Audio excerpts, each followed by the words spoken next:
ತನ್ನನ್ನೇ ತಾನು ಅರ್ಪಣೆ ಮಾಡಿಕೊಡ್ತಾನೆ. ಆ ರೀತಿ ಮಾಡಿದ್ದಕ್ಕೆ ನಿದರ್ಶನ ಅಂದರೆ ಹನುಮಂತ ದೇವರು.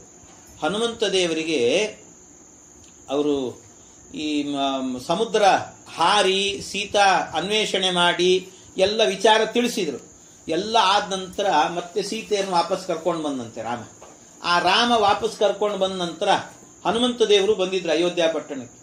ಆಗ ಸೀತಾದೇವಿ ಕೈಗೆ ಒಂದು ಮಾಲೆ ಕೊಟ್ರಂತೆ. ಅದಕ್ಕೆ ಮಣಿಮಂಜುಮಾಲಾ ಅಂತ ಹೆಸರು. ಆ ಮಣಿಮಂಜುಮಾಲಾ ಅನ್ನುವಂಥ ಮಾಲೆಯನ್ನು ಕೊಟ್ಟು ಸೀತೆಗೆ ಹೇಳಿದ್ರಂತೆ, ಇಷ್ಟು ಜನ ಕಪಿಗಳಿದ್ದಾರೆ, ಅವರೆಲ್ಲರಲ್ಲೂ ಕೂಡ ನಮ್ಮ ಮೇಲೆ ಅತ್ಯಂತ ಪ್ರೀತಿ ಭಕ್ತಿಯಿಂದ ಸೇವೆ ಮಾಡಿದಂಥ ಕಪಿ ಅಂತ ನಿನ್ನ ಮನಸ್ಸಿಗೆ ಯಾರು ಅನಿಸಿದ್ದಾರೋ ಅವನಿಗೆ ಈ ಮಾಲೆ ಹಾಕು ಅಂದ್ರಂತೆ. ಯಾರಿಗೆ ಹಾಕಬೇಕು? ಹನುಮಂತ ದೇವರಿಗೆ ಹಾಕಬೇಕು ಅಂತ ವ್ಯಾಜೇನ ದೀರ್ಘಾಂ ಕರುಣಾಂಬ ಬಂದ. ಆ ಕೂಡಲೇ ಹನುಮಂತ ದೇವರಿಗೆ ಹಾಕಿದ್ಲಂತೆ ಸೀತಾಮಾತೆ. ಸೀತೆ ಹಾಕಿದ್ಲು. ಆಮೇಲೆ ಮತ್ತೆ ಹನುಮಂತ ದೇವರ ಬಳಿಯಲ್ಲಿ ಹೋಗಿ ರಾಮಚಂದ್ರ ದೇವರು ಕೇಳಿದ್ರಂತೆ, ಸೀತೆ ಕೊಡೋ ಕೆಲಸ ಮುಗೀತು, ಈಗ ನೀನೇ ಕೇಳು ಅಂದ್ರಂತೆ. ನೀನೇ ಕೇಳು, ಈಗ ನಿನ್ನ ಸರದಿ, ಈಗ ನಿನಗೇನು ಬೇಕೋ ನಾನು ಕೊಡ್ತೀನಿ. ಅದಕ್ಕೆ ಹನುಮಂತ ದೇವರು ಹೇಳಿದರು, ದೇವರೇ ನನಗೇನು ಬೇಡ, ಇಲ್ಲ ಏನಾದರೂ ಕೇಳು. ಕೊನೆಗೊಂದು ಮಾತು ಕೇಳಿದ್ರಂತೆ ಹನುಮಂತರು. ಏನು? ಪ್ರವರ್ಧತಾಂ ಭಕ್ತಿರಲಂ ಕ್ಷಣೇ ಕ್ಷಣೇ. ದೇವರೇ, ನಿನ್ನ ಪಾದಾರವಿಂದದಲ್ಲಿ ಕ್ಷಣ ಕ್ಷಣದಲ್ಲೂ ಕೂಡ ಭಕ್ತಿಯ ರಸ ಉಕ್ಕಿ ಉಕ್ಕಿ ಬರಲಿ, ಇದಕ್ಕಿಂತ ಇನ್ನೊಂದು ವರ ಬೇಡ ನನಗೆ ಅಂತ ಹೇಳಿದ್ರು. ನಿನಗೋಸ್ಕರ ಭಕ್ತಿ ಬರಲಿ ಅಷ್ಟೇ, ಆ ರೀತಿ ಹೇಳಿದರು.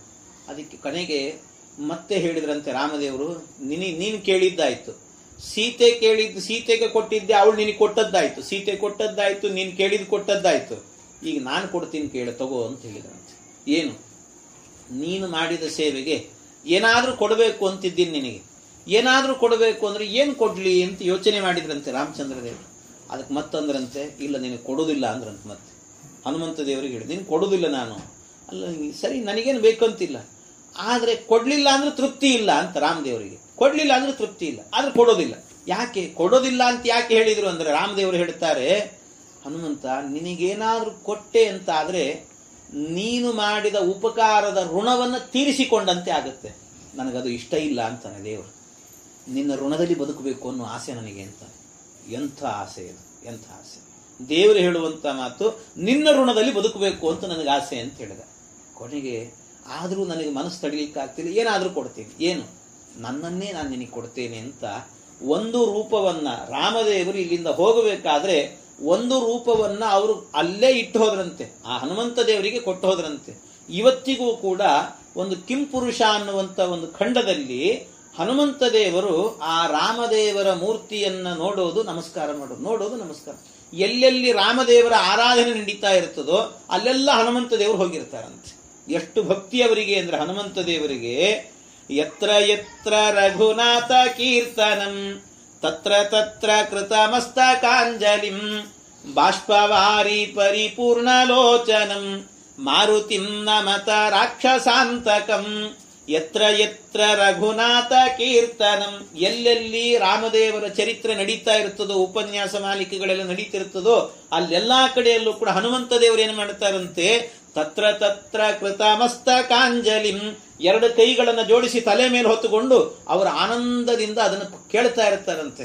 ಬೇರೆ ಬಂದ ಜನರೆಲ್ಲರೂ ಕೂಡ ಕೇಳುತ್ತಿರ್ತಾರೋ ಅಥವಾ ನಿದ್ದೆ ಹೊಡಿತಿರ್ತಾರೋ ಗೊತ್ತಿಲ್ಲ, ಆದ್ರೆ ಹನುಮಂತ ದೇವರಲ್ಲಿ ಬಂದು ಕೂತಿರ್ತಾರಂತೆ, ಹನುಮಂತ ದೇವರು ಕೇಳ್ತಿರ್ತಾರಂತೆ. ಇಷ್ಟು ಭಕ್ತಿ ಅಂತೆ ಅವರಿಗೆ.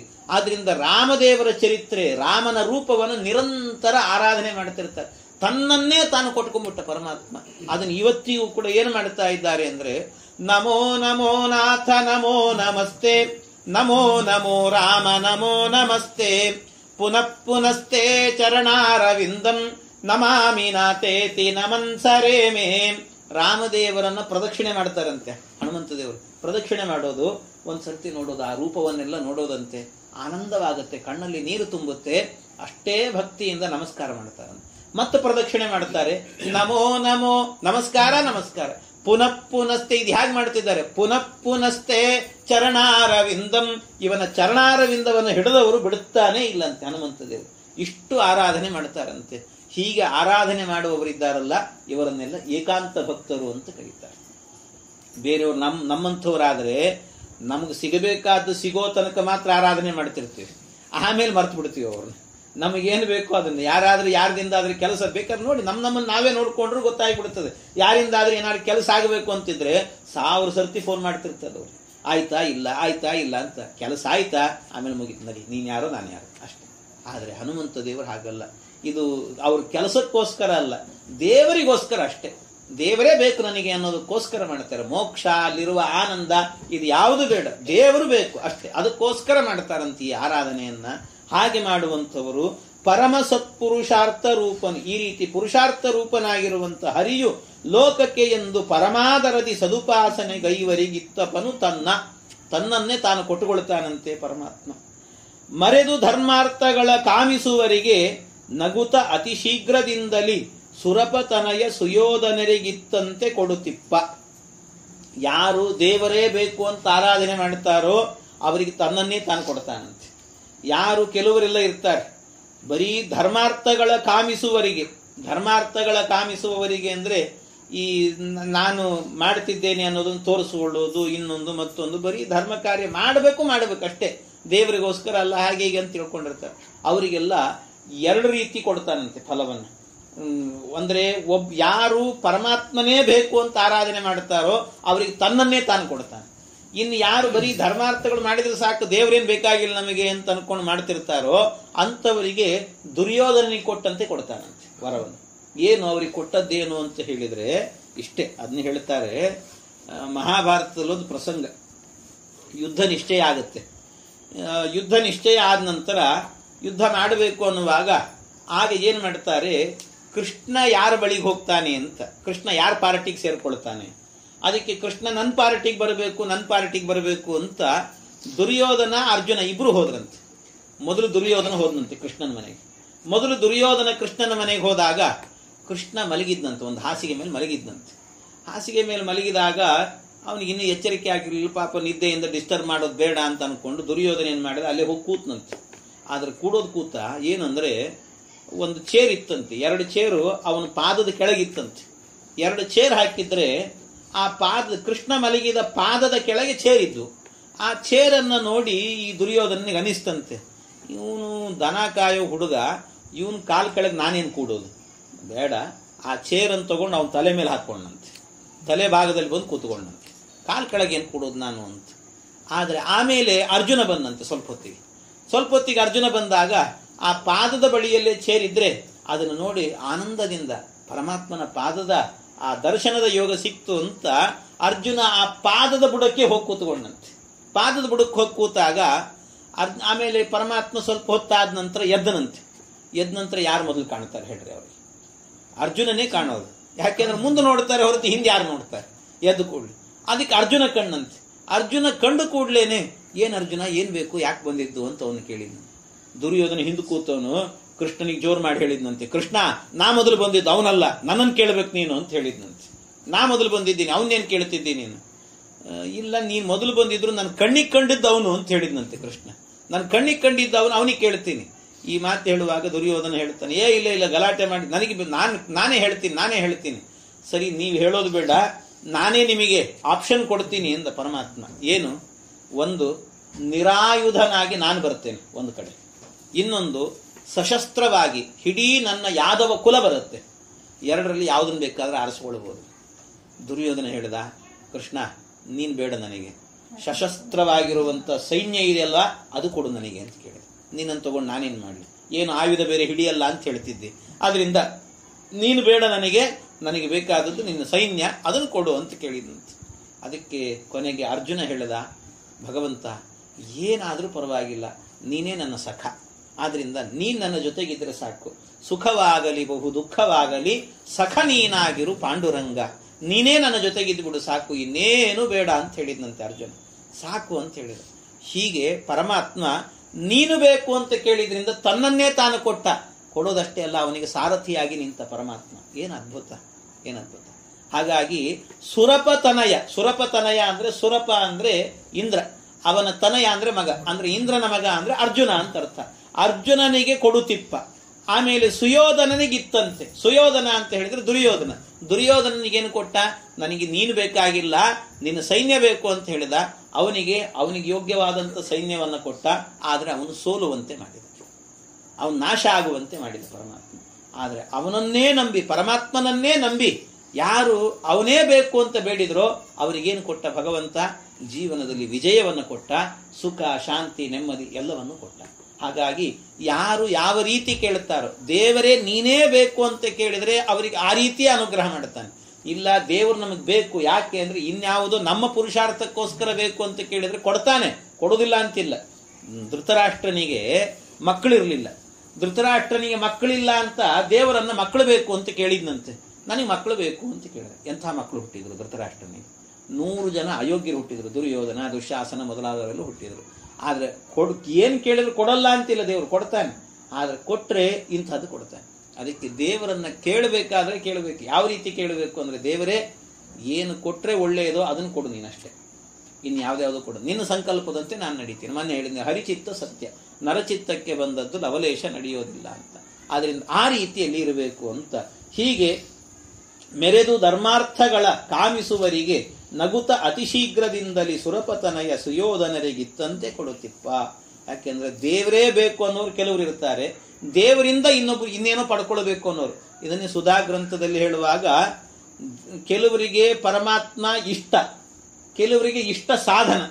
ಇಷ್ಟ ಅಂದ್ರೆ ಅವನೇ ಬೇಕು ಅಂತ ಬಯಸೋರು, ಇಷ್ಟ ಸಾಧನ ಅಂದ್ರೆ ಅವನಿಂದ ಇನ್ನೇನೋ ಪಡ್ಕೊಳ್ಳುವವರು ಅಂತ ಅರ್ಥ. ಇಷ್ಟ ಸಾಧನ ಅಂತ. ಕೆಲವರು ಗೋವನ್ನ ಹಾಲಿಗೋಸ್ಕರ ಗೋ ಬೇಕು ಅಂತ ಕೇಳ್ತಾರೆ, ಹಸು ಬೇಕು ಅಂತ.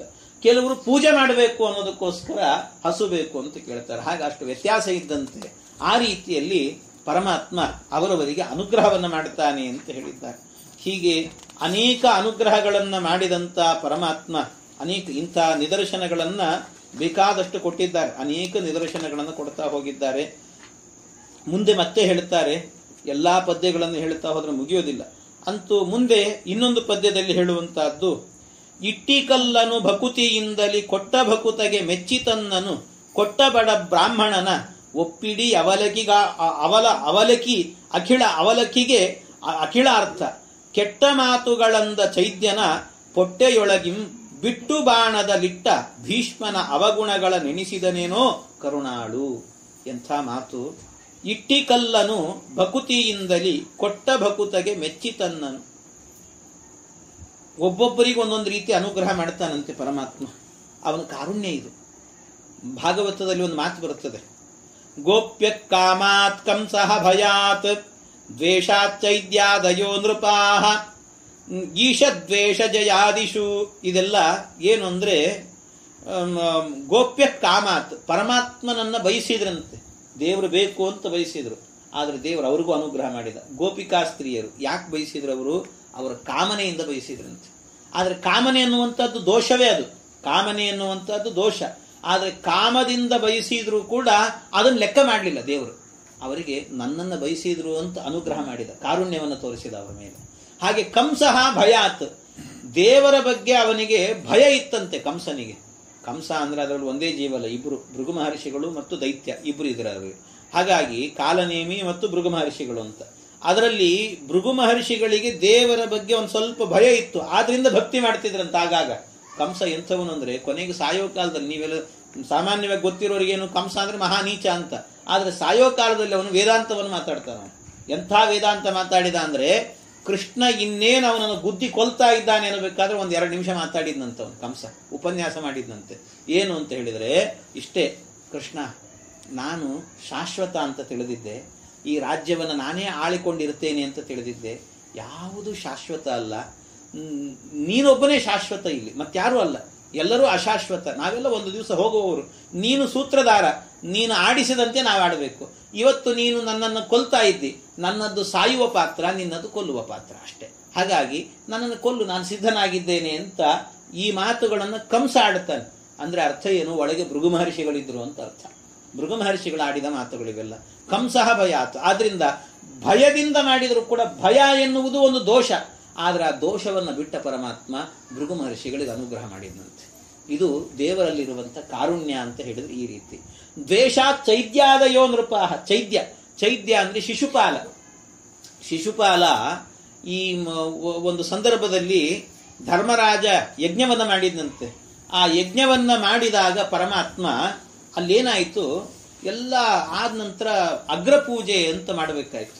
ಅಂದ್ರೆ ಎಲ್ಲ ಆದ್ಮೇಲೆ ಒಬ್ಬರಿಗೆ ದೊಡ್ಡ ಪೂಜೆ ಅಂತ ಮಾಡಬೇಕಲ್ಲ, ಹಾಗೆ ಯಾರಿಗೆ ಮಾಡಬೇಕು ಅಂತ ಕೇಳಿದಾಗ ವೇದವ್ಯಾಸರು, ಭೀಷ್ಮಾಚಾರ್ಯರು ಎಲ್ಲರೂ ಹೇಳಿದ್ರಂತೆ ಕೃಷ್ಣನಿಗೆ ಮಾಡು ಅಂದ್ರಂತೆ. ಕೃಷ್ಣನಿಗೆ ಮಾಡು ಅಂದಾಗ ಕೃಷ್ಣನಿಗೆ ಪೂಜೆ ಅಂದ ಕೂಡಲೇ ಶಿಶುಪಾಲನ ಸಿಟ್ಟು ಬಂತಂತೆ. ಸಿಟ್ಟಿನಿಂದ ವಾಚಾಮಗೋಚರವಾಗಿ ಬೈಲಿಕ್ಕೆ ಶುರು ಮಾಡಿದ ಕೃಷ್ಣನನ್ನು. ಕೃಷ್ಣ ದೇವರಲ್ಲ, ಇವನು ದನ ಕಾಯೋ ಹುಡುಗ, ಇವನು ಈ ದನ ಕಾಯೋನಿಗೇನು ಪೂಜೆ ಮಾಡ್ತೀರಿ ನೀವು, ಹಾಗೆ ಹೀಗೆ ಅಂತ ಬಾಯಿಗೆ ಬಂದಂತೆ ಬೈದಂತೆ. ಅದನ್ನೆಲ್ಲ ಬೈಯುವಾಗ ಪರಮಾತ್ಮ ತನ್ನ ಕೈಯಲ್ಲಿ ಒಂದು ಚಕ್ರ ಇತ್ತು, ಆ ಚಕ್ರಕ್ಕೆ ಆಜ್ಞೆ ಮಾಡಿದ್ನಂತೆ ದೇವರು. ನೋಡು, ಅವನ ಕಂಠದಿಂದ ಅನೇಕ ಅಪಶಬ್ದಗಳು ಬರ್ತಾ ಇದ್ದಾವೆ ಹೊರಗಡೆ, ಅವನ ಕಂಠದ ಒಳಗೆ ಇನ್ನೂ ಎಷ್ಟು ಅಪಶಬ್ದಗಳಿದ್ದಾವೆ ಒಂದ್ಸರ್ತಿ ಇಣಿಕಿ ನೋಡಿ ಬಾ ಅಂತ ಹೇಳಿದ್ನಂತೆ ಆ ಚಕ್ರಕ್ಕೆ. ಆಯ್ತು ಅಂತ ಆ ಚಕ್ರ ಹೋಯ್ತು. ಹೋಗಿ ಆ ಚಕ್ರ ಏನ್ ಮಾಡಿತಂತೆ, ಈ ಕುತ್ತಿಗೆಯನ್ನ ಕತ್ತರಿಸಿ ಒಳಗೆ ಇಣಿಕಿ ನೋಡಿತಂತೆ ಒಂದ್ಸರ್ತಿ. ಆ ಒಳಗೆ ಇಣಿಕಿ ನೋಡಿತ್ತು, ಆಮೇಲೆ ಬಂತು ಕೃಷ್ಣನ ಬಳಿಗೆ ಬಂತು. ಕೃಷ್ಣ ಎಲ್ಲಾ ಶಬ್ದಗಳು ಮುಗಿದು ಹೋಯ್ತು ಅಂತ ಹೇಳಿತಂತೆ. ಅಂದ್ರೆ ಅರ್ಥ ಏನು, ಅವನು ಕೊಂದು ಬಂತು ಅಂತ ಅರ್ಥ. ಈ ರೀತಿಯಲ್ಲಿ ಆ ಚಕ್ರ ಹೋಗಿ ಅವನನ್ನು ಸಂಹಾರ ಮಾಡಿತ್ತು. ಹೀಗೆ ಸಂಹಾರ ಮಾಡಿದ್ರೂ ಕೂಡ ಅದು ಏನಾಯ್ತು ಗೊತ್ತಾ, ಆ ಸಂದರ್ಭದಲ್ಲಿ ಎಲ್ಲ ನೋಡ್ತಾ ಇರುವಂತೇನೆ ಶಿಶುಪಾಲನ ದೇಹದಿಂದ ಒಂದು ದೀಪ ಬಂತಂತೆ, ಜ್ಯೋತಿ ಬಂತಂತೆ. ಆ ಜ್ಯೋತಿ ಕೃಷ್ಣನ ಒಳಗೆ ಹೋಗಿ ಸೇರಿತಂತೆ. ಏನು ಅಭಿಪ್ರಾಯ ಹಾಗಾದ್ರೆ? ಅಂದ್ರೆ ಅವನು ದ್ವೇಷ ಮಾಡಿದ, ದ್ವೇಷ ಎನ್ನುವಂತಹದ್ದಿದ್ರೂ ಕೂಡ ಅವನ ಒಳಗೆ ಜಯ ಎನ್ನುವಂಥ ಒಬ್ಬ ದ್ವಾರಪಾಲಕ ಇದ್ದ. ಅವನು ಸ್ವಲ್ಪ ದ್ವೇಷ ಮಾಡಿದ್ದಾನೆ, ಈಶದ್ವೇಷ.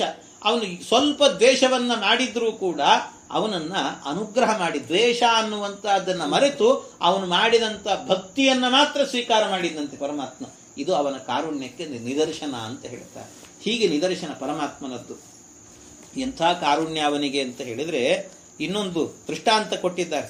ಇಟ್ಟಿಕಲ್ಲನು ಭಕುತಿಯಿಂದಲಿ ಕೊಟ್ಟ ಭಕುತಗೆ ಮೆಚ್ಚಿ ತನ್ನನು ಕೊಟ್ಟ ಬಡ ಬ್ರಾಹ್ಮಣನ ಒಪ್ಪಿಡಿ ಅವಲಕ್ಕಿ ಗಕಿಳಾರ್ಥ.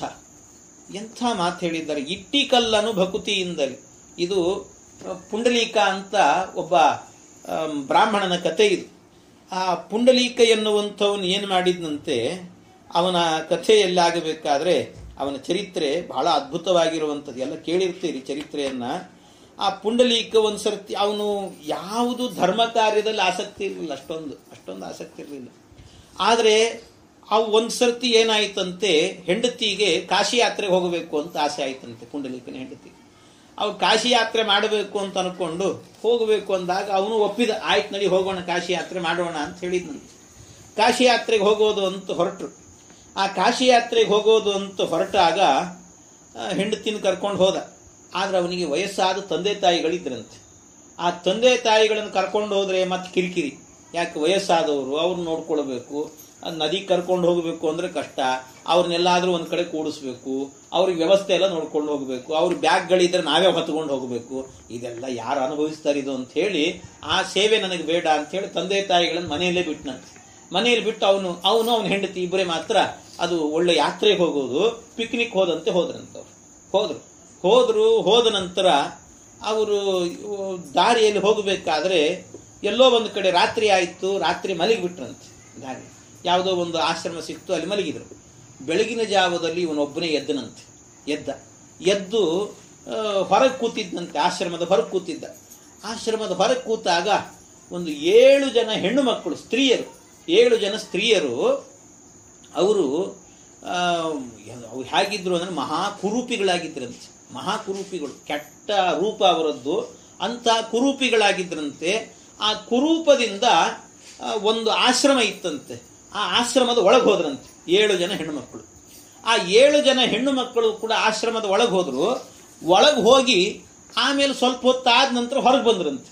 ಸ್ವಲ್ಪ ಹೊತ್ತಾದ ನಂತರ ಹೊರಗೆ ಬರಬೇಕಾದ್ರೆ ನೋಡ್ತಾನೆ ಪರಮ ಸುಂದರರಾಗಿದ್ದಾರಂತ ಅವರೆಲ್ಲ. ಎಂಥ ಸೌಂದರ್ಯ ಅಂದ್ರೆ ಅದ್ಭುತವಾದ ಸೌಂದರ್ಯ. ಒಳಗೆ ಹೋಗಬೇಕಾದ್ರೆ ಮಹಾ ಕುರೂಪಿಗಳಾಗಿದ್ರು, ಆದ್ರೆ ಹೊರಗೆ ಬರಬೇಕಾದ್ರೆ ಮಾತ್ರ ಮಹಾ ಸೌಂದರ್ಯ ಬಂದಿತ್ತಂತವ್ರು. ಇದು ನೋಡಿ ಆಶ್ಚರ್ಯ ಆಯ್ತು ಅವನಿಗೆ. ಎಲ್ಲ ಹೇಗಿದು ಸಾಧ್ಯ? ಹೋದ್ರಂತೆ. ಹೋಗಿ ಅವನು ಕೇಳಿದ್ನಂತೆ, ಅಲ್ಲ ಏನು, ಯಾರು ನೀವು? ಒಳಗೆ ಹೋದ್ರಿ, ಒಳಗೆ ಹೋಗಬೇಕಾದ್ರೆ ನಿಮಗಾಗಬೇಕಾದ್ರೆ ಕುರೂಪ ಇತ್ತು, ಆದ್ರೆ ಹೊರಗೆ ಬರಬೇಕಾದ್ರೆ ಎಂಥ ಸೌಂದರ್ಯ ಬಂದಿದೆ, ಹೇಗೆ ಬಂತಿದು ಅಂತ ಕೇಳಿದ್ರಂತೆ. ಹೇಗೆ ಬಂತಿದು, ಯಾರು ನೀವು ಅಂತ ಕೇಳಿದ್ರು. ಯಾರು ಅಂತ ಕೇಳಿದಾಗ ಅವರೇ ಹೇಳಿದ್ರು, ನಾವು 7 ಜನ ಅಂದ್ರೆ ಬೇರೆ ಯಾರು ಅಲ್ಲ, ಗಂಗೆ ಚ ಯಮುನೆ ಚೈವ ಗೋದಾವರಿ ಸರಸ್ವತಿ ನರ್ಮದೆ ಸಿಂಧು ಕಾವೇರಿ ಜಲೇಸ್ಮಿನ್ ಸನ್ನಿಧಿಂ ಕುರು. ಈ 7 ನದಿಗಳಿದಾರಲ್ಲ, ಈ ನದಿಯ ಅಭಿಮಾನಿ ದೇವತೆಗಳೇ ನಾವು ಅಂದ್ರಂಥವ್ರು. ಆ ನದಿ ಅಭಿಮಾನಿ ದೇವತೆಗಳು ನಾವು. ಅಲ್ಲ, ಮತ್ತೆ ನಿಮಗೆ ಯಾಕೆ ಕುರೂಪ ಬಂದಿತ್ತು ಯಾಕೆ ಅಂತ ಕೇಳಿದ. ಕುರೂಪ ಯಾಕೆ ಅಂತ ಹೇಳಿದ್ರೆ, ನಿತ್ಯ ಪಾಪಿಷ್ಠರೆಲ್ಲರೂ ಕೂಡ ಬಂದು ನಮ್ಮಲ್ಲಿ ಸ್ನಾನ ಮಾಡುತ್ತಾರೆ. ಅವರು ಪಾಪಗಳನ್ನೆಲ್ಲ ನಮ್ಮ ಒಳಗೆ ಹಾಕ್ತಾರೆ. ಆ ಪಾಪವನ್ನೆಲ್ಲ ನಾವು ತಗೊಂಡು ಅವರಿಗೆ ಪುಣ್ಯ ಕೊಟ್ಟು ಕಳಿಸ್ತಿರ್ತೀವಿ. ಆದ್ರಿಂದ ಅವರು ಪಾಪ ಕೊಟ್ಟಿರ್ತಾರಲ್ಲ, ಅದನ್ನೆಲ್ಲ ನಮ್ಮ ಮೈಗೆ ಹಚ್ಕೊಂಡಿರ್ತೀವಿ. ಆದ್ರಿಂದಾಗಿ ನಮ್ಗೆ ಕುರೂಪ ಬಂದಿರ್ತದೆ ಅಂದ್ರಂತೆ. ಮತ್ತೆ ಈಗ ಸೌಂದರ್ಯ ಹೇಗೆ ಬಂತು ಅಂತ ಕೇಳಿದ್ರೆ, ಬೇರೆ ಏನೂ ಇಲ್ಲ. ಈ ಆಶ್ರಮದ ಒಳಗೆ ಒಬ್ಬ ಋಷಿಗಳಿರ್ತಾರೆ, ಕುಕ್ಕುಟ ಅಂತ ಋಷಿಗಳವರು. ಆ ಕುಕ್ಕುಟ ಋಷಿಗಳ ಆಶ್ರಮದಲ್ಲಿ ಹೋಗಿ ಅವರು ಸೇವೆ ಮಾಡ್ತೀವಿ. ಅಲ್ಲೇನಾದ್ರೂ ಕಸ ಗಿಸ ಅಂತಿದ್ರೆ ಅದನ್ನೆಲ್ಲ ಬಳಿಯೋದು, ಮಾಡೋದು, ಏನಾದ್ರೂ ಅಡಿಗೆ ಇದ್ರೆ ಮಾಡೋದು, ಇದನ್ನೆಲ್ಲ ಒಂದಷ್ಟು ಸೇವೆ ಮಾಡ್ತೀವಿ. ಮಹಾತ್ಮರ ಸೇವೆಯನ್ನು ಮಾಡ್ತೀವಿ. ಆ ಮಹಾತ್ಮರ ಸೇವೆ ಮಾಡ್ಲಿಕ್ಕೆ ಪುರುಸೊತ್ತಿಲ್ಲ. ಆ ಏನು ಪಾಪಿಷ್ಟರೆಲ್ಲ ನಮಗೆ ಹಚ್ಚಿರ್ತಾರೆ ಪಾಪ, ಅದೆಲ್ಲ ಹೋಗಿ ಮತ್ತೆ ನಮ್ಮ ರೂಪ ನಮಗೆ ಬರ್ತದೆ ಅಂತ ಹೇಳಿದ್ರಂತೆ. ಇದನ್ನು ಕೇಳಿ ಪರಮಾಶ್ಚರ್ಯ ಆಯ್ತು ಅವನಿಗೆ, ಆ ಪುಂಡಲೀಕನಿಗೆ. ಆಶ್ಚರ್ಯದಿಂದ ಅವನು ಯೋಚನೆ ಮಾಡಿದ, ಓಹೋ, ಅಂಥ ಋಷಿಗಳಿಲ್ಲಿದ್ದಾರ, ಹಾಗಾದ್ರೆ ನಾನು ಅವರನ್ನು ನೋಡಬೇಕು ಅಂತ. ನಾನು ಅವರನ್ನು ನೋಡಬೇಕು, ಹಾಗಾದ್ರೆ ಒಳಗೆ ಹೋದ್ರೆ ಸಿಗ್ತಾರ ನನಗೆ? ಸಿಗ್ತಾರೆ, ಒಳಗೆ ಇದ್ದಾರೆ, ಕೂತಿದ್ದಾರೆ, ನೋಡಿ ಹೋಗು ಅಂತ ಹೇಳಿದ್ರು. ಆಯ್ತು ಅಂತ ಪುಂಡಲೀಕ ಹೋದ್ನಂತ ಒಳಗೆ. ಹೋಗಿ ನೋಡ್ತಾನೆ, ಎಲ್ಲಿ ಹುಡುಕಿದ್ರು ಕಾಣ್ತಾ ಇಲ್ಲ ಆ ಋಷಿಗಳು. ಕುಕ್ಕುಟ ಋಷಿಗಳೇ ಕಾಣಲಿಲ್ಲ. ಬೇರೆ ಬೇರೆ ಕಡೆಯಲ್ಲಿ ಹುಡುಕಿದ್ರು, ಎಲ್ಲೆಲ್ಲಿ ಹುಡುಕಿದ್ರು ಕಾಣಲಿಲ್ಲ. ಅವನು ಕೊನೆಗೆ ಆ 7 ಜನ ದೇವತೆಗಳ ಹತ್ರನೇ, ನದ್ಯಾಭಿಮಾನಿ ದೇವತೆಗಳ ಬಳಿಗೆ ಬಂದು ಕೇಳಿದ್ನಂತೆ, ಏನಿದು, ನೀವು ಹೋದ್ರೆ ನಿಮಗೆ ಕಾಣಿಸಿದ್ನ ಅಂತ ಕೇಳಿ. ಕಾಣಿಸಿದ್ರು ನಮಗೆ, ಮತ್ತೆ ನನಗೆ ಯಾಕೆ ಕಾಣ್ತಾ ಇಲ್ಲ ಅಂತ ಕೇಳಿದ. ನನಗೆ ಯಾಕೆ ಕಾಣ್ತಾ ಇಲ್ಲ ಅಂತ ಕೇಳಿದ್ರೆ, ಅದಕ್ಕೆ ಆ ನದ್ಯಾಭಿಮಾನಿ ದೇವತೆಗಳು ಹೇಳಿದ್ರಂತೆ, ಎಲ್ಲ ಎಂಥ ಅದ್ಭುತ ಇದು. ನಾವು ಜಗತ್ತಿನಲ್ಲಿರುವವರೆಲ್ಲರೂ ಕೂಡ ಏನೇನು ಪಾಪ ಮಾಡಿರ್ತಾರೋ ಆ ಎಲ್ಲಾ ಪಾಪಗಳನ್ನು ನಾವು ಅಂಟಿಸ್ಕೊಂಡಿದ್ದೀವಿ. ನಾವು ಅಂಟಿಸಿಕೊಂಡು ಅಲ್ಲಿಗೆ ಹೋದ್ರೂ ನಮಗ್ ಕಾಣ್ತಾ ಇದ್ದಾರೆ. ಅಂದ್ರೆ ನಿನಗೆ ಕಾಣ್ತಾ ಇಲ್ಲ ಅಂದ್ರೆ ಜಗತ್ನಲ್ಲಿರೋರು ಎಷ್ಟೆಷ್ಟು ಪಾಪ ಮಾಡಿದ್ದಾರೋ ಅದಕ್ಕಿಂತ ಜಾಸ್ತಿ ಪಾಪ ನೀನೊಬ್ಬರೇ ಮಾಡಿದ್ದಿ ಅಂತ ಅರ್ಥ ನೋಡು ಅಂದ್ರು. ಯಾಕೆ ನಮಗ್ ಕಾಣ್ತಾರೆ, ನಿನಗೆ ಕಾಣ್ತಿಲ್ಲ ಅಂದ್ರೆ ಏನರ್ಥ? ನೀನು ಅಷ್ಟು ಪಾಪ ಮಾಡಿದ್ದಿ ಅಂತ ಅರ್ಥ. ನಾನೇನ್ ಪಾಪ, ನಾನು ಪರಮ ಧಾರ್ಮಿಕ, ನಾನು ಕಾಶಿ ಯಾತ್ರೆಗೆ ಹೊರಟವನು, ನಾನೇನ್ ಪಾಪ ಮಾಡಿದ್ದೀನಿ ಅಂತ ಅವನು ಕೇಳುತ್ತಾರೆ. ನಾನೇನ್ ಪಾಪ ಮಾಡಿದ್ದೀನಿ ಕೇಳಿದರೆ ಅದಕ್ಕೆ ಆ ದೇವತೆಗಳು ಹೇಳಿದ್ರು, ಬೇರೆ ಏನಿಲ್ಲ, ವಯಸ್ಸಾದ ಆ ತಂದೆ ತಾಯಿಗಳನ್ನ ಮನೆಯಲ್ಲಿ ಬಿಟ್ಟು ಅವರಿಗೆ ಯಾತ್ರೆಯನ್ನ ಮಾಡಿಸದೇನೆ, ಅವರ ಸೇವೆಯನ್ನ ಮಾಡದೇನೆ ಗಂಡ ಹೆಂಡತಿ ಪಿಕ್ನಿಕ್ ಅಂತ ಬಂದಿದ್ದೀರಲ್ಲ, ಅದಕ್ಕೆ ನೋಡಿ ಇಂಥ ಪುಣ್ಯ ಜೀವ ನಿಮಗೆ ಕಾಣಿಸ್ತಾ ಇಲ್ಲ ಅಂತ ಹೇಳಿದ್ರೆ. ಈ ಪುಣ್ಯ ಜೀವ ನಿಮಗೆ ಕಾಣಿಸ್ತಿಲ್ಲ. ಆಗ ಅವನಿಗೆ ಶಾಕ್ ಆದಾಗ ಆಯ್ತು. ಎಲ್ಲ ಹೌದಾ, ಕಾಶಿ ಯಾತ್ರೆ ಬೇಡ, ಏನೂ ಬೇಡ, ಕ್ಯಾನ್ಸಲ್ ಮಾಡಿದೆ, ಎಲ್ಲ ಕ್ಯಾನ್ಸಲ್ ಮಾಡಿ ವಾಪಸ್ ಹೋಗ್ತೇನೆ ನಾನು ಅಂತ. ಇನ್ನು ತಂದೆ ತಾಯಿಗಳ ಸೇವೆಯೇ ನನ್ನ ಜೀವನ ಅಂತ ಹೇಳಿ ಅಂದುಕೊಂಡು ನಿತ್ಯ ನಿರಂತರವಾಗಿ ತಂದೆ ತಾಯಿಗಳ ಸೇವೆ ಮಾಡಲಿಕ್ಕೆ ಅಂತ ಕೂತ್ಕೊಂಡಂತೆ. ತಂದೆ ತಾಯಿಗಳ ಸೇವೆ, ಆ ತಂದೆ ತಾಯಿಗಳ ಸೇವೆಯನ್ನ ಎಷ್ಟರ ಮಟ್ಟಿಗೆ ತಂದೆ ತಾಯಿ ಸೇವೆ ಅಂದ್ರೆ, ಬರೀ ತಂದೆ ತಾಯಿ ಅಂದ್ರೆ ತಂದೆ ತಾಯಿಗಳನ್ನೇ ಅಂತ ಅನ್ಕೊಳ್ಳಿಲ್ಲ ಅವನು. ಆ ತಂದೆ ತಾಯಿಯ ಒಳಗಡೆ ದೇವರಿದ್ದಾನೆ ಅಂತ ಅನುಸಂಧಾನ ಮಾಡಿಕೊಂಡು ಸೇವೆ ಮಾಡ್ತಿದ್ನಂತ. ಅವನ ಸೇವೆಯನ್ನು ಹೇಗಿದೆ ಅಂತ ಪರೀಕ್ಷೆ ಮಾಡಲಿಕ್ಕೆ ಅಂತ ಆ ಪಂಡ್ರಾಪುರದ ವಿಠಲನೇ ಬಂದಂತೆ. ಅವನೇ ಬಂದು ಒಂದ್ಸರ್ತಿ ಆ ಪುಂಡಲೀಕನನ್ನು ಕರೆದಂತೆ. ಪುಂಡಲೀಕ, ಹೊರಗೆ ಬರ್ತೀಯನೋ, ಒಂದ್ ಸ್ವಲ್ಪ ಮಾತಾಡ್ಬೇಕು ನಿನ್ನ ಹತ್ರ ಅಂತ ಕರೆದಂತೆ. ಆ ಕರೆದಾಗ ಮನೆ ಒಳಗೆ ಒಂದು ಇಟ್ಟಿಗೆ ಇತ್ತಂತೆ, ಒಂದು ಇಟ್ಟಂಗಿಯನ್ನು ಹೀಗೆ ಬಿಸಾಕಿದ್ನಂತೆ. ಹೊರಗೆ ಬಿಸಾಕಿ ಅದರ ಮೇಲೆ ನಿಂತಿರು, ನಾನು ನನ್ನ ತಂದೆ ತಾಯಿಗಳ ಸೇವೆ ಮಾಡ್ತಿದ್ದೀನಿ, ಅದನ್ನು ಮುಗಿಸಿ ಬರ್ತೀನಿ, ಅಲ್ಲಿ ತನಕ ಅಲ್ಲೇ ಇರು ಅಂತ ಹೇಳಿದ್ನಂತ. ಅವನ ತಂದೆ ತಾಯಿಗಳ ಸೇವೆಯನ್ನ ಮೆಚ್ಚಿ ಪರಮಾತ್ಮ ಅವನು ಹಾಕಿದ ಇಟ್ಟಿಗೆ ಮೇಲೆ ನಿಂತುಕೊಂಡಂತೆ ದೇವರು. ಅದೇ ಇಟ್ಟಿಗೆ ಮೇಲೆ ನಿಂತ ನಮ್ಮ ವಿಠಲ ತಾನು ಅಂತ ಹೇಳ್ತಾರಲ್ಲ, ಹಾಗೆ ನಿಂತವನು ಪರಮಾತ್ಮ. ಆ ಪರಮಾತ್ಮ ಅಂದ್ರೆ ಭಗವಂತ ಎಂಥ ಅದ್ಭುತ ಅಂದ್ರೆ, ಅವನ ಸೇವೆಯನ್ನ ತಂದೆ ತಾಯಿಗಳ ಅಂತರ್ಯಾಮಿಯಾಗಿ ನಾನಿದ್ದೇನೆ ಅಂತ ಸೇವೆ ಮಾಡಿದ್ನಲ್ಲ ಅವನು ಸೇವೆ ಮಾಡಿದ್ದಕ್ಕೋಸ್ಕರ ಪರಮಾತ್ಮ ಎಷ್ಟು ಕಾರುಣ್ಯ ತೋರಿಸಿದ ಅಂದ್ರೆ, ಅವನು ಹಾಕಿದಂತ ಒಂದು ಇಟ್ಟಂಗಿ ಮೇಲೆ ನಾವು ನಿಲ್ಲೋದೇ ಕಷ್ಟ ಇದೆ ಸರಿಯಾಗಿ. ಅಂತಾದ್ರಲ್ಲಿ ಪುಟ್ಟ ಬಾಲಕನಾಗಿ ಪರಮಾತ್ಮ ಆ ಇಟ್ಟಂಗಿ ಮೇಲೆ ನಿಂತುಕೊಂಡಂತೆ ದೇವರು. ಅವನು ಬರೋ ತನಕ ಕಾದಿದ್ದಾನ, ಅವನು ಇನ್ನೂ ಬಂದಿಲ್ಲ, ಅವನು ಹಾಗೆ ನಿಂತಿದ್ದಾನೆ. ಇವತ್ತಿನ ತನಕ ಹಾಗೆ ನಿಂತಿದ್ದಾನೆ. ಅವನು ಬರ್ತೀನಿ ಅಂತ ಇನ್ನೂ ಸೇವೆನೇ ಮಾಡುತ್ತಿದ್ದಾನಂತ ಪುಂಡಲಿಕ. ಆ ರೀತಿ ಹಾಗೆ ಅಂದ್ರೆ ಪರಮಾತ್ಮ ಇಟ್ಟಿ ಕಲ್ಲನು ಭಕುತಿಯಿಂದಲಿ ಕೊಟ್ಟ ಭಕುತಗೆ ಮೆಚ್ಚಿ ತನ್ನನು ಕೊಟ್ಟ. ಆ ಏನು ಇಟ್ಟಿಯಿಂದಲಿ, ಇಟ್ಟಿ ಕಲ್ಲನ್ನು ಅಂದ್ರೆ ಇಟ್ಟಂಗಿ ಅಂತ ಅರ್ಥ. ಆ ಇಟ್ಟಂಗಿಯನ್ನ ಭಕುತಿಯಿಂದಲಿ ಕೊಟ್ಟ. ನಾನು ತಂದೆ ತಾಯಿಗಳ ಸೇವೆ ಮಾಡ್ತಿದ್ದೀನಪ್ಪ, ನಾನು ಬರೋ ತನಕ ನೀನು ಅಲ್ಲಿ ವೆಯ್ಟ್ ಮಾಡು ಅಂತ ಹೇಳಿದ್ನಲ್ಲ, ಆ ಭಕುತಿಯಿಂದಲಿ ಕೊಟ್ಟ. ಭಕುತಗೆ ಮೆಚ್ಚಿ ತನ್ನನ್ನು ಕೊಟ್ಟ. ಆ ಭಕುತನಿಗೆ ಮೆಚ್ಚಿ ತನ್ನನ್ನೇ ತಾನು ಕೊಟ್ಟುಬಿಟ್ನಂತೆ ಪರಮಾತ್ಮ. ಇಂತಹ ಕಾರುಣ್ಯ ಯಾರಿಗಿದೆ ಹೇಳಿ? ನಾವು ಮಾಡ್ತೇವೆ, ಇನ್ನೊಬ್ಬರಿಗೇನಾದರೂ ಸೇವೆ ಮಾಡಬೇಕು, ಸಹಾಯ ಮಾಡಬೇಕು ಅಂದ್ರೆ ಮಾಡಿಯೇವು. ಎಷ್ಟು ಮಾಡಿಯೇವು? ನಮ್ಮ ಕೈಲಾದಷ್ಟು ಏನೋ ಕಷ್ಟದಲ್ಲಿದ್ದಾರೆ ಅಂದರೆ ಹಣ ಕೊಡಬಹುದು, ಅಥವಾ ಇನ್ನೇನೋ ಇನ್ಫ್ಲುಯೆನ್ಸ್ ಮಾಡಬಹುದು, ಏನಾದರೂ ಹೇಳ್ಬೋದು ಅಷ್ಟೇ. ಆದರೆ ನಾವೇ ನಿಂತು ಒಬ್ರಿಗೆ ಏನಾದ್ರು ಸೇವೆ ಮಾಡೋದಂತ ಆಗ್ತದೆ? ನಮ್ಮ ಕೈಲಿ ಆಗೋದಿಲ್ಲ. ನಮ್ಮನ್ನೇ ನಾವು ಅರ್ಪಣೆ ಮಾಡಿಕೊಳ್ಳೋದು ಸಾಧ್ಯವೇ ಇಲ್ಲ. ತಂದೆ ತಾಯಿಗಳಿಗೆ ಮಕ್ಕಳು ಮಾಡಿಕೊಳ್ಳೋದಿಲ್ಲಂತೆ ಅಂತಹದ್ದು. ಆದರೆ ಪರಮಾತ್ಮ ಭಕ್ತರು ಭಕ್ತಿಯಿಂದ ಏನಾದರೂ ಮಾಡಿದ್ರು ಅಂದರೆ ತನ್ನನ್ನೇ ತಾನು ಅರ್ಪಣೆ ಮಾಡ್ಕೊಂಡ್ಬಿಡ್ತಾನೆ. ಇಂತಹ ಕಾರುಣ್ಯ ಯಾರಲ್ಲಿದೆ ಹೇಳಿ? ಯಾರಲ್ಲಿದೆ ಇಂತಹ ಕಾರುಣ್ಯ? ಭಕುತನಿಗೆ ಮೆಚ್ಚಿ ತನ್ನನ್ನು ಕೊಟ್ಟ. ಅಷ್ಟೇ ಅಲ್ಲ, ಬಡಬ್ರಾಹ್ಮಣನ ಒಪ್ಪಿಡಿ ಅವಲಕ್ಕಿಗೆ ಅಖಿಳಾರ್ಥ. ಬಡಬ್ರಾಹ್ಮಣ ಅಂತ ಹೇಳಿದ್ರೆ ಸುಧಾಮ. ಅಲ್ಲಿ ನೋಡಿ ಹಾಕುವಾಗ ದಾಸರು ಶಬ್ದ ಹೇಗೆ ಹಾಕಿದ್ದಾರೆ ಅಂದ್ರೆ ಬಡಬ್ರಾಹ್ಮಣನ ಒಪ್ಪಿಡಿ ಅವಲಕ್ಕಿಗೆ ಅಂತ ಹಾಕಿದ್ರು. ಬಡಬ್ರಾಹ್ಮಣ ಕೊಟ್ಟ ಒಪ್ಪಿಡಿ ಅವಲಕ್ಕಿ ಅಂತ ಹಾಕಲಿಲ್ಲ, ಕೊಟ್ಟ ಅನ್ನೋ ಶಬ್ದ ಹಾಕಲಿಲ್ಲ ಅಲ್ಲಿ. ಯಾಕೆ ಅಂತ ಹೇಳಿದ್ರೆ ಅವನು ಕೊಡ್ಲಿಲ್ಲಂತೆ ಆ ಅವಲಕ್ಕಿ, ಕೊಡ್ಲಿಲ್ಲ ಅವನು. ಯಾಕೆ ಅಂದ್ರೆ ಒಂದು ಗಂಟು ಕಟ್ಕೊಂಡ್ಬಂದವನು ಕೃಷ್ಣನ ಬಳಿಗೆ ಹೋಗಬೇಕಾದ್ರೆ ಅವನಿಗೆ ಕೃಷ್ಣ ಅವನ ಸ್ನೇಹಿತ ಅಂತ ಭಾರೀ ಆನಂದದಿಂದ ಕರೆದ. ಅವನನ್ನ ಒಳಗೆ ಕರ್ಕೊಂಡು ಹೆಗಲ ಮೇಲೆ ಕೈ ಹಾಕಿ ಅವನಿಗೆ ಸಂಕೋಚ. ಎಷ್ಟು ಸಂಕೋಚ ಅಂದ್ರೆ ಕೃಷ್ಣನಿಗೆಲ್ಲ ಮದುವೆ ಆಗಿ ಹೋಗಿತ್ತಾಗ ಆ 16,108 ಮಂದಿ ಹೆಂಡಂದ್ರು ಬೇರೆ. ಆ ಹೆಂಡಂದ್ರ ಮಧ್ಯದಲ್ಲಿ ಈ ಸ್ನೇಹಿತ ಹರಕಲು ಬಟ್ಟೆ ಉಟ್ಕೊಂಡು ಬಂದಿದ್ದಾನೆ. ಬಂದ್ರೆ ಇವನನ್ನು ಕರ್ಕೊಂಡು ಹೋಗಿ ತನ್ನ ಹೆಂಡಂದ್ರಿಗೆಲ್ಲ ಪರಿಚಯ ಮಾಡ್ತಿದ್ದಂತೆ, ಎಲ್ರಿಗೂ ಪರಿಚಯ. ಇವನಿಗೆ ಸಂಕೋಚ ಅಂದ್ರೆ ಸಂಕೋಚ. ನನ್ನ ಸ್ನೇಹಿತ, ನನ್ನ ಬಾಲ್ಯ ಸ್ನೇಹಿತ ಅಂತ ಕೃಷ್ಣ ಪರಿಚಯ ಮಾಡೋದು. ಇವನಿಗೆ ಬಹಳ ಸಂಕೋಚ ಆಗಿ ಹೋಗಿತ್ತು. ಇವನಿಗೆ ಏನು ಮಾಡಬೇಕು ಗೊತ್ತಾಗ್ತಿಲ್ಲ. ಈ ಎಲ್ಲರೂ ನಿಂತಿದ್ದಾರೆ, ಅಷ್ಟು ಜನ ಹೆಣ್ಮಕ್ಳು. ಅವ್ರ ಎದುರಿಗೆ ಇವನಿಗೆ ಒಂದು ಹಿಡಿ ಅವಲಕ್ಕಿ ತಂದಿದ್ದ ಬೇರೆ ಮನೆಯಲ್ಲಿ ಇದ್ದಿದ್ದು. ಆ ಹಿಡಿ ಅವಲಕ್ಕಿ ಕೊಡಬೇಕು ಅಂತ ತಂದಿದ್ದಾನೆ. ಬರೀ ಕೈಲಿ ಹೋಗಬಾರ್ದಲ್ಲ, ದೇವ್ರ ಬಳಿಗೆ ಹೋಗ್ಬೇಕಾದ್ರೆ ಅದಕ್ಕೆ ಏನೋ ಒಂದು ಕೊಡಬೇಕು ಅಂತ ಒಂದು ಹಿಡಿ ಅವಲಕ್ಕಿ ತಂದಿದ್ದಾನೆ. ಅದು ತೆಗೆದು ಕೊಡಬೇಕು ಅಂದ್ರೆ ಸಂಕೋಚ. ಏನು ಎಲ್ಲರೆದ್ರಿಗೆ ಕೊಡೋಣ ಅಂದ್ರೆ ಏನು ಗೋಡಂಬಿ ದ್ರಾಕ್ಷಿನ ಏನಾದ್ರು ಕೊಡ್ಲಿಕ್ಕೆ ಅಂದ್ರೆ ಅಂತಹದ್ದೆಲ್ಲ ಅಲ್ಲ. ಆದ್ರಿಂದ ಅದನ್ನು ಕೊಡದೆ ಹಾಗೆ ಇಟ್ಕೊಂಡಿದ್ದಂತೆ. ಅದನ್ನು ನೋಡಿ ಪರಮಾತ್ಮ ಏನು ಮಾಡಿದ್ನಂತೆ, ಅವನು ಕೊಡ್ಲಿಲ್ಲ ಅಂದ್ರೆ ನಾನೇ ಕಸ್ಕೊಳ್ತೀನಿ ಅಂತ ಕಸ್ಕೊಂಡ ಪರಮಾತ್ಮ.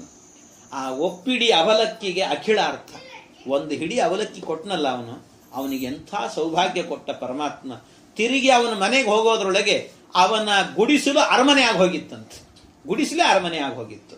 ಇಂಥ ಕಾರುಣ್ಯವನ್ನು ತೋರಿಸಿದ್ದಾನೆ ಪರಮಾತ್ಮ. ಬಡಬ್ರಾಹ್ಮಣನ ಒಪ್ಪಿಡಿ ಅವಲಕ್ಕಿಗೆ ಅಖಿಳ ಅರ್ಥ. ಕೆಟ್ಟ ಮಾತುಗಳಂದ ಚೈದ್ಯ ಅಂದ್ರೆ ಶಿಶುಪಾಲ. ಕೆಟ್ಟ ಮಾತುಗಳನ್ನೆಲ್ಲ ಆಡಿದ. ಅಷ್ಟು ಮಾತುಗಳನ್ನಾಡಿದ್ರು ಕೂಡ ಅವನ ಕೊಂದ ಮೇಲೆ ಅವನ ಒಳಗಿದ್ದ ಜೀವವನ್ನು ತನ್ನ ಒಳಗಿಟ್ಟುಕೊಂಡ ಪರಮಾತ್ಮ. ಅವನಿಗೆ ಅನುಗ್ರಹ ಮಾಡಿದ. ಪೊಟ್ಟೆಯೊಳಗಿ ಬಿಟ್ಟು ಬಾಣದಲ್ಲಿಟ್ಟ ಭೀಷ್ಮನ ಅವಗುಣಗಳ ನೆನೆಸದೇನೋ ಕರುಣಾಳು. ಬಿಟ್ಟು ಬಾಣದ ಈ ಪರಮಾತ್ಮ ಹೇಳಿದ್ದ, ನಾನು ಒಂದು ದಿವಸವೂ ಕೂಡ ಯುದ್ಧದಲ್ಲಿ ನಾನು ಆಯುಧವನ್ನು ಹಿಡಿಯೋದಿಲ್ಲ ಅಂತ ಕೃಷ್ಣ ಹೇಳಿದ್ದ. ಭೀಷ್ಮಾಚಾರ್ಯ ಪ್ರತಿಜ್ಞೆ ಮಾಡಿದರು, ಕೃಷ್ಣನ ಕೈಯಲ್ಲಿ ಆಯುಧ ಹಿಡಿಸ್ತೀನಿ ಅಂತ ಪ್ರತಿಜ್ಞೆ ಮಾಡಿದರು.